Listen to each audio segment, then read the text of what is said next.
Hello, my name is CW5 retired Al Curving, and I would like to talk to you today about the Warrant Officer Historical Foundation. People often think of the Historical Foundation as being a subordinate part of USAWOA, but they are in fact two totally separate entities. On May 29, 2003, then U.S. Army Warrant Officer Association President CW5 Frank Meeks appointed three initial directors of the foundation. They were CW5 retired Dave Welsh, CW4 retired Ronald Whalen, and CW4 retired Carl Burnett. These three appointed directors elected two additional directors, CW4 retired Cletus McCullen and CW5 retired Tom Piatti. Tom Piatti and Frank Meeks still serve on our foundation yet today. In June 2003, the decision was made by USAWOA to transfer the Warrant Officer Museum Fund to the Historical Foundation. It was hoped this would provide a broader appeal to potential donors, as well as a broader latitude for the utilization of funds. The foundation was incorporated as a 501c3 nonprofit public charity on July 8, 2003. In 2018, the name of the foundation was legally changed from the Warrant Officer Heritage Foundation to the Warrant Officer Historical Foundation. Next. There are presently 7 external directors shown down the left column and 4 corporate officer directors shown down the center column. 11 directors in all. In addition, retired JAG Warrant Officer Keith Prather was appointed as a Compliance Officer Advisor in 2019. Keith is not a director and has no vote on the Board of Directors. Also, an in-house bylaws committee was formed reporting to the Vice President. Most likely, you will recognize some or all of the names on this chart. Please take a moment now to look at them. Many thanks go to USAWOA member Mike Brent, not on the chart, but we thank him for working with our present CIO, Frank Meeks, to redesign the Foundation's website that was completed in January 2020. Mike is one of our quiet professionals. All directors, officers, and volunteers serve without compensation. The corporate officers execute the will of the Board of Directors, and the chair and vice chair of the board ensure that motions and actions are completed and that the meetings are conducted properly. Next. The mission statement of the Warrant Officer Historical Foundation was clarified in 2019, after our coup was implemented following the passing of our founding president, CW5 retired Dave Welsh.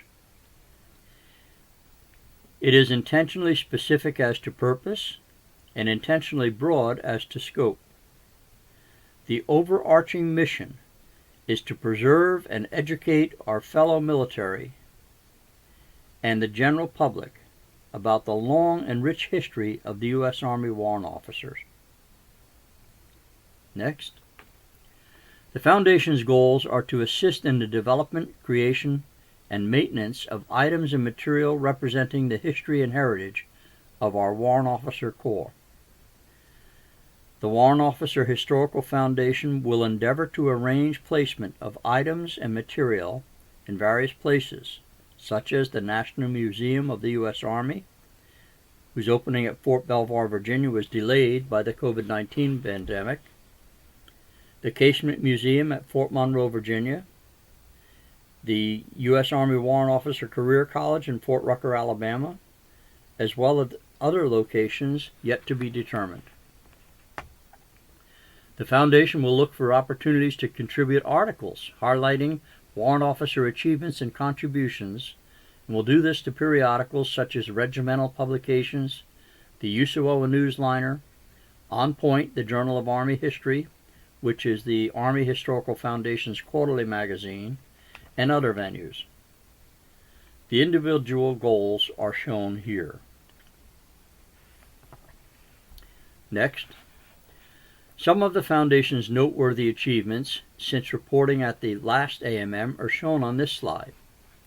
A 15th paver brick honoring CW5 Dave Welch was added at the National Museum of the U.S. Army. They were originally scheduled to open on June 4th, but as mentioned earlier, COVID-19 prevented this. The $500 donation required for this paver was provided solely by the Board of Directors of the Foundation, and it did not use any of the Foundation's funds. To date, a total of $33,850 in grants and sponsorships have been made to NMUSA since 2009. And we did this anticipating a high traffic visibility and permanent nature of this location. In addition to the 15 pavers, a theater seat was purchased in 2019 with a plate inscribed U.S. Army Warrant Officers. This was at a cost of $5,000, and 2 unit tribute plaques at a cost of $5,000 each were also purchased in 2019. As noted earlier, the Foundation's website was updated by CIO Frank Meeks and USAWOA member Mike Brent, and it now contains online warrant officer history, as well as director photos and bios. 8 branch articles were shared by John Robinson for publication in the USAWOA Newsliner in concert with branch anniversaries. Military Police and CID Special Agent Warrant Officers, Field Artillery, Engineers, Quartermaster Corps, Military Intelligence, Transportation Corps, Judge Advocate Corps, and Air Defense. In June 2020, CW5 Hal Griffin, Command Chief Warrant Officer of the U.S. Army Reserve, participated in a virtual meeting. He provided a great briefing to the Board of Directors and shared the Army Reserve's visions and goals.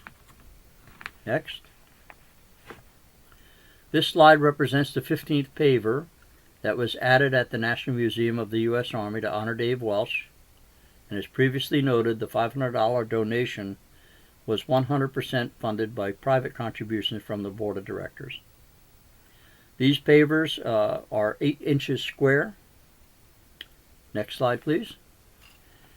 Additional Foundation goals that have been met since the last AMM. 4 8-inch by 8-inch Warrant Officer brick pavers were also purchased and installed at the Dale County Agricultural Complex in Ozark, Alabama. This dedication has also been delayed due to COVID-19 pandemic. Also, the Historical Foundation participated in the dedication of the Warrant Officer Memorial Stone at Fort Rucker, Alabama. And a 2 foot by 2 foot Warrant Officer Historical Foundation memorial paver was placed in the Soldiers Walk at the Army Heritage Center Foundation in Carlisle, Pennsylvania this past August. Next. This slide represents the 4 8x8 pavers that were purchased for a total cost of $400, $100 per paver. And these were installed at the Vietnam Veterans Memorial Wall at the Dale County Agricultural Complex in Ozark, Alabama. Next. The Warrant Officer Historical Foundation participated with USAWOA for the installation and dedication of the Warrant Officer Memorial Stone at Fort Rucker.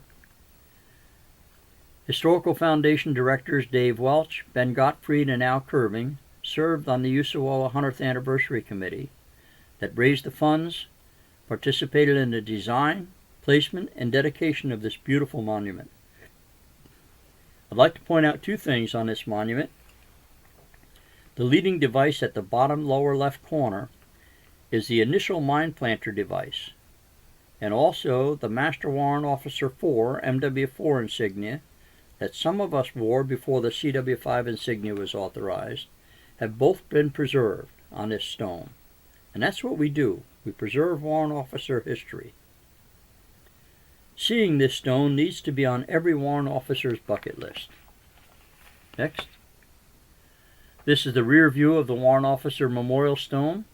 It provides the present technical description of what an Army warrant officer is, what we do, and how we do it. Next.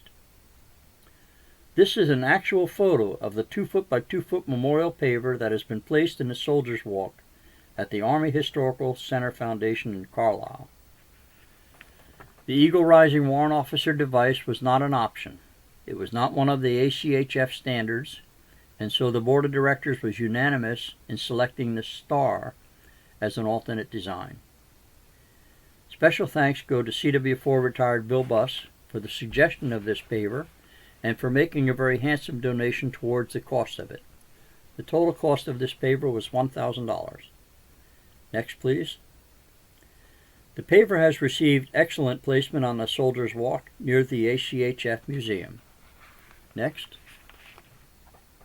Paver is near the beginning of the Soldiers Walk, and it is among the first that you pass as you walk toward the U.S. Army Heritage and Education Center.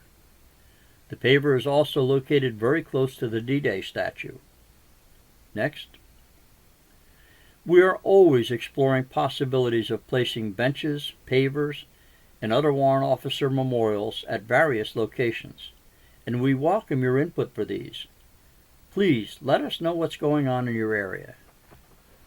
The Foundation is presently developing a strategic framework to generate future revenue, guide future expenses, and expand its current mission statement.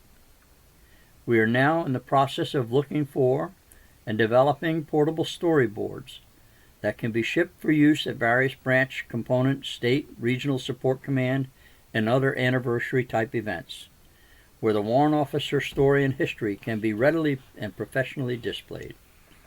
Next. So we know there are warrant officer artifacts in diverse places in numerous private locations, and these need to be displayed. The Warrant Officer Historical Foundation does not have the facility to store or display the items, but we do have the network to broker suitable placement of the items that will promote warrant officer visibility. This can be done either as a loan or as a donation. Most every state and territory has a museum. Do they have warrant officer displays? We need to make sure they do. Supporting events of historical significance related to warrant officer cohort, including WOPDDs, branch and regional anniversaries, State National Guard Association annual meetings, things like this can promote the warrant officer profile. We would also like to develop stronger relationships with active component leadership at every level, as well as the USAR and the Army and the National Guard. The Army Barracks and the Army Heritage Foundation Center in Carlisle, Pennsylvania are virtually untapped resources of heritage and war college education. And the ACHFM is eager to learn more about the Army Warrant Officer story. Many thanks to John Robinson for much of this vision. Last slide, please. Thank you so much for your past support. Additional donations are always welcome and will help us to expand our reach to tell the Army Warrant Officer story, your story. If anyone has any questions or suggestions, please reach out to us. My personal phone number and email contact information is listed in the USAWOA newsletter every month, and our site address is listed here on this slide. You can make donations via PayPal or credit card right now by holding down the Control key on your keyboard and left-clicking on the highlighted donation word, and then clicking on the Renewals and Online Store, or send to the snail address in care of USAWOA, Warrant Officer Historical Foundation in care of USAWOA. Thank you. God bless you. God bless USAWOA, the Historical Foundation, the U.S. Army, and God bless the USA. Whoop.